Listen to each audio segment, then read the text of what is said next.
Hello and welcome to another Bad Comic Review. This time we're looking at Action Comics issue 1000. This is a milestone in comics history. It's the first series to make it to 1,000 issues, and it is a completely mixed bag. I'm not gonna lie. A lot of people hated this. I didn't. I thought a lot of it was actually pretty fun. If you've been following Superman for a long time, there's a little something here for everyone. Now, unfortunately, John Byrne didn't commit anything to this, which would have really kind of made it even better, because I grew up in the era of John Byrne's 1980s run, and him and Dan Jurgens did quite a lot of Superman stuff that I really enjoyed between the 80s and the 90s. It was nice to see Dan Jurgens do a story in here, but I'm having a hard time kind of tying this all together because there's several stories in here, and it's real mixed bag. Like, the first story by Dan Jurgens was really good. Writer-artist Dan Jurgens, so you get to see some of Dan Jurgens' classic art, and it's fantastic. I'm a huge fan of his art style and his writing, and I thought it was a fun story. It was a little cheesy. Yeah, so what? It was fun. The second story was called Never Ending Battle, story and words by Peter J. Tomasi, art by Patrick Gleason. I didn't care for that one. It's a bunch of one-page spreads, and the quality of the art varies considerably throughout the storyline, and it's just about Vandal Savage sending Superman through time in this convoluted mess of a story. Each page of the story is a pinup, which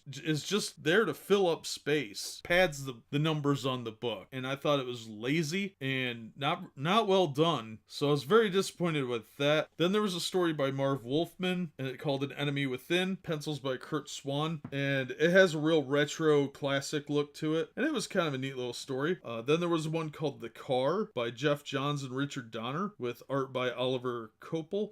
Sorry if I mispronounced that name. I really like that story. It's a 1930s style story, and it's about the guy whose car is getting rammed into the telephone pole in Action Comics issue 1, I think. And I thought that was a fun story of this guy trying to deal with what happened to his vehicle, and Superman comes down, talks to him, wearing his vintage costume. I thought that was a pretty fun story, and I'm a big Jeff Johns fan anyway, so I was surprised he wrote it, because I didn't pay attention to that when I first read it. Then there's one called The Fifth Season by Scott Snyder, with art by Raphael Albuquerque, and that was dumb. That was just straight up dumb. It was about Superman talking to Lex Luthor, and he's got magic scissors that he wants to kill Superman with. It was stupid, and it made no sense. And then there was Of Tomorrow by Tom King, with art by Clay Mann, and that was just sort of an apocalyptic story. I thought the art was pretty cool. It was very dynamic. The color artist Jordi Belair did a great job. Really good shading and penciling on this too. I don't know who Clay Mann is off the top of my head, but I thought it was done really well. I didn't care for the story so much. It was okay. It was a touching little story, nothing too fancy, but the art was really, really good on it. I'd like to see some more of that. The next one is 5 Minutes by Louise Simonson, art by Jerry Ordway. I like that. I like Jerry Ordway's art. I think he's good. It was a nice flashback. Bibbo was in it. That one was good. It was a cute little story. Then Actionland, that was kind of dumb. I didn't care for that. It's Mr. Mixelplick story. Sorry, Paul Dini. Usually you're okay, but that one was drawn by Jose Luis Garcia Lopez, and the art was alright. I just didn't care for the story. There's a pinup by Walt Simonson, which is pretty decent. Then the next story is about this lady who's got a gun to her head, called Faster Than a Speeding Bullet. I thought that story was alright, by Brad Meltzer, art by John Cassidy. Pretty decent story. It was okay. A lot of lazy background though, because it was clearly like either computer generated or crappy traced Google art again, which is pretty